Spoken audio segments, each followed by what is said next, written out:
नमस्कार दोस्तों, अघोर साधना में आप सबका स्वागत है। तो आज मैं आपको बताऊंगा 11 दिनों में अप्सरा कैसे प्रत्यक्ष करें और अप्सरा साधना के क्या नियम होते हैं जो आज तक किसी ने डिटेल से नहीं बताया, और अप्सरा साधना के अनुभव कि जब आप अप्सरा साधना करोगे तो उसमें आपको क्या अनुभव होगा, जिससे आपको पता चल सके कि हाँ, मैं जो साधना कर रहा हूं वो मेरी साधना सही चल रही है। ठीक है, तो चलिए शुरू करते हैं। तो अप्सरा को सिद्ध करना कोई आसान कार्य नहीं होता, ये सबको पता है, मगर अप्सरा को सिद्ध करना भी बहुत आसान होता है।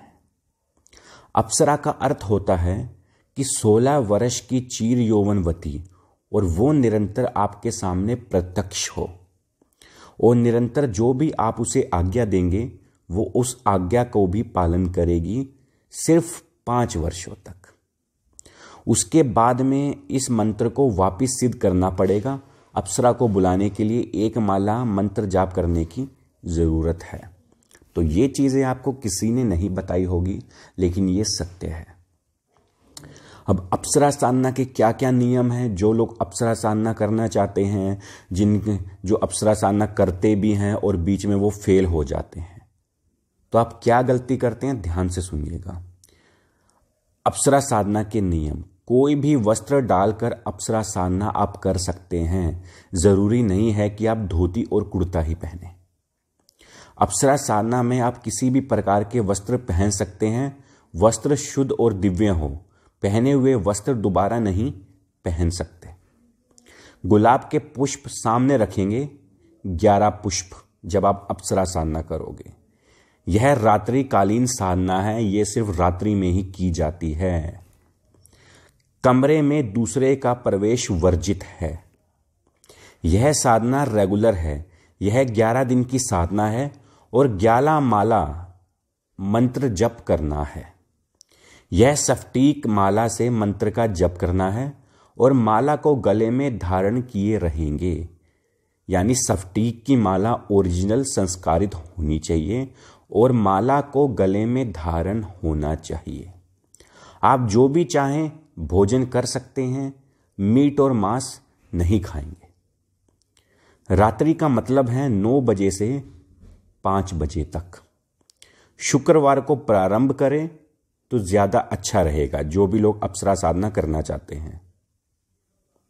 और ये आपको 11 माला करनी है, 21 दिनों तक या 41 दिनों तक करनी है। ठीक है, ध्यान रखना। अप्सरा साधना के क्या क्या अनुभव होते हैं। लोग अप्सरा साधना करते हैं लेकिन उन्हें ज्ञात ही नहीं होता कि हमारे साथ क्या होने वाला है। तो आज मैं आपको बताऊंगा कि जो लोग अप्सरा साधना करते हैं तो उनकी लाइफ में क्या अनुभव होते हैं, जो कि मेरी खुद लाइफ में हुआ है। पूरे नहीं बताऊंगा कि ये पूरे हुए हैं, लेकिन कुछ मेरी लाइफ में भी अनुभव हुए हैं। सिर्फ मैंने साधना जो करी थी वो सिर्फ अनुभव लेने के लिए करी थी। मेरा कोई उद्देश्य नहीं था कि मेरे को अप्सरा को सिद्ध करना है, मैंने अपना काम लेना है, बिल्कुल नहीं। सिर्फ मैंने देखने के लिए, प्रत्यक्षीकरण के लिए मैंने ये साधना की थी, वो भी अपने गुरु के मार्गदर्शन में। गुरु के बिना मैंने ये साधना कभी नहीं की। ठीक है, इस बीच में आपको आवाजें आ सकती हैं और इस मंत्र का दुरुपयोग नहीं करेंगे। मतलब जो भी आप मंत्र जाप करेंगे उसका कभी आपको दुरुपयोग नहीं करना है। और जो भी अप्सरा साधना करेंगे आपको बीच बीच में आवाजें आ सकती हैं। इस साधना को दूसरों को बताने की आवश्यकता नहीं है। गुरु के अलावा किसी को नहीं बता सकते हैं। जो लोग अप्सरा साधना कर रहे हैं तो सिर्फ आपके गुरु को पता होना चाहिए, बाकी किसी भी तीसरे सदस्य को इस चीज के बारे में पता नहीं होना चाहिए। ध्यान रखिएगा। कई बार 11 दिन में सफलता नहीं मिलती तो 15 दिन तक करना पड़ेगा। ये नहीं है कि हमने 11 दिन बोल दिया तो आपने 11 दिन आपने करी, कुछ नहीं हुआ तो आपने छोड़ दी। नहीं, छोड़ना नहीं है, करते रहना है जब तक वो सामने ना आए। गुलाब का इत्र अपने वस्त्रों पर या कानों पर लगा होना चाहिए, क्योंकि जो अप्सराएं होती हैं उनको गुलाब का इत्र बहुत पसंद होता है और गुलाब के पुष्प बड़े पसंद होते हैं। और पूरी क्षमता के साथ जो भी मंत्र आपको दिया जाता है उसका पूरी ईमानदारी से शक्तिपात रूप से इसको ग्रहण करना चाहिए, जो भी मंत्र आपका गुरु देता है। क्षमता का अर्थ है पूर्ण भावनात्मक विश्वास से अपने कपड़ों पर या शरीर पर इत्र लगाना है और मंत्र का पूरा जाप करना है पूरी मेहनत से। चाहे तो गुलाब की माला भी आप पहन सकते हैं। और इस अप्सरा साधना में आप किसी भी प्रकार के वस्त्र पहन सकते हैं, कोई ज़रूरी नहीं है कि आप इस रंग के पाओ इस रंग के पालो, कोई भी वस्त्र डाल सकते हैं, लेकिन पहले दिन जो वस्त्र डालेंगे वो दूसरे दिन आपको नहीं डालना। और ये साधना जो होती है वो रेगुलर करनी है, शुक्रवार से शुरू करनी है और रात्रि को करनी है, 9 बजे से लेकर सुबह 5 बजे के बीच में। और कई गृहस्थ साधकों से अप्सरा को सिद्ध किया गया है। यह गोपनीय है तो आप सब तक सीमित रहेगी, यह बात आप उजागर कभी नहीं करोगे। अगर आपके पास अप्सरा सिद्ध होती है तो आपको कभी भी किसी को बताना नहीं है, अपने फैमिली तक को भी नहीं बताना। इस चीज का ध्यान रखिए। जब भी आपने किसी को बताया कि मेरे पास अप्सरा की साधना है, तो उसी टाइम से वो अप्सरा चली जाएगी और जितनी भी आपने सिद्धि करी है वो सब खत्म हो जाएगी। ये बिल्कुल सत्य बातें हैं, ठीक है। तो ये सारी चीजें, नियम, अनुभव, ये सारी चीजों का ध्यान रखना पड़ता है अप्सरा साधना करने के लिए।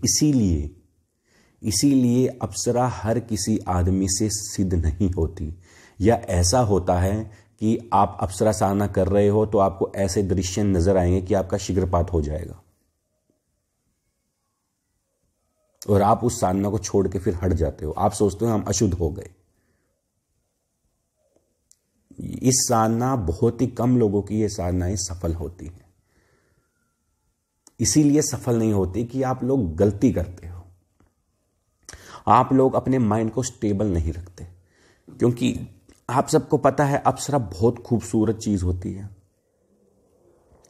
16 से 17 साल की लड़की होती है जो इतनी सुंदर होती है, इतना यौवन होता है उसके अंदर कि हर कोई एक नॉर्मल मनुष्य देख के उसे पागल सा हो जाता है। और यही गलती हम करते हैं साधना करते टाइम। हम उसका सिर्फ यौवन को देखते हैं और जब हम उसके यौवन को देखते हैं तो हमारा शीघ्र पतन हो जाता है और हम मतलब उस साधना से दूर चले जाते हैं। तो साधना हमेशा एक मोटिव रख के करनी चाहिए। माँ के रूप में सिद्ध करनी है, बहन के रूप में सिद्ध करनी है, वाइफ के रूप में सिद्ध करनी है, या किस काम के लिए आपको किस रूप में सिद्ध करनी है वो आपको आपका गुरु अच्छी तरह बता सकता है। आप खुद ये डिसाइड ना करें। अगर आपके पास गुरु है, योग्य गुरु है, तो आप अपने गुरु के मार्गदर्शन में करें। ज़्यादा क्या होगा, एक बार फेल होगे, दूसरी बार सफल होंगे। यार हम खुद होते हैं जिंदगी में, लेकिन हम सीखते हैं। मसान की सिद्धि मैंने करी है, मैं 10 बार फेल हुआ हूं, सबको पता है। 11वीं बार मुझे हासिल हुई है। कभी मैं डर जाता था, कभी मैं शमशान छोड़ के भाग जाता था, कभी मेरे साथ क्या क्या चीजें होती थी, मेरे साथ सेक्स तक होता था रात को। और बोलो यार, मैं तुम्हें बताता हूं बिल्कुल रियल बातें, कोई घुमा फिरा के कोई किताबी ज्ञान मैं तुमको नहीं देता, ठीक है। तो ये सच्चाई बताता हूं मैं तुमको, जो कोई भी नहीं बताएगा आजकल। तो ये सारी चीजें होती हैं। अगर आपको ये वीडियो अच्छी लगे तो वीडियो को लाइक कीजिएगा, वीडियो को शेयर कीजिएगा और मेरे चैनल अघोर साधना को सब्सक्राइब कीजिएगा। और जो भी लोग बात करना चाहते हैं तो व्हाट्सएप पे प्लीज़ वॉइस कॉल और वीडियो कॉल ना करें, सीधा ब्लॉक कर दिया जाएगा। जो भी आपकी समस्या है सबसे पहले समस्या बताएं। अगर आपको मुझसे बात करनी है तो कॉल मी फॉर एप्लीकेशन आती है प्ले स्टोर पर, वहाँ एप्लीकेशन वो डाउनलोड करें और डिस्क्रिप्शन बॉक्स में मेरी कॉल मी आईडी है, वो आईडी सर्च करिए, वहाँ मेरी फ़ोटो लगी होगी, तो वहाँ से आप मुझे कॉल कर सकते हैं। जो कि कॉल करने के कुछ चार्जेस होते हैं वो आपको पे करने होंगे, ठीक है। तो मैं आपसे बार बार यही रिक्वेस्ट करता हूँ कि व्हाट्सएप पे आप लोग वीडियो कॉल करते हो, वॉइस कॉल करते हो, रात को 1-1 बजे करते हो, 2-2 बजे करते हो, तो वहाँ पे आप ऑटोमेटिक ब्लॉक हो जाते हो। अगर मैं किसी के मैसेज का जवाब नहीं देता, आप मुझे गाली तक देते हो, तो भाई इसमें मेरा कोई नुकसान नहीं होगा, नुकसान आप लोगों का है। आप लोग देते रहो, आपका काम है ये, और हमारा काम है सीधा ब्लॉक करना आप लोगों को। हम लोग आपको पलट के तो गाली दे नहीं सकते। अगर हमने पलट के गाली दे दी आप लोगों को तो आप लोग बोलोगे गुरुजी तो गालियां देते हैं। समझ गए? तो हमें कोई फर्क नहीं पड़ता, आप लोग जो मर्जी करो, हमारा जो काम है हम वो करेंगे, आप लोगों का जो काम है आप लोगों ने वो करना है।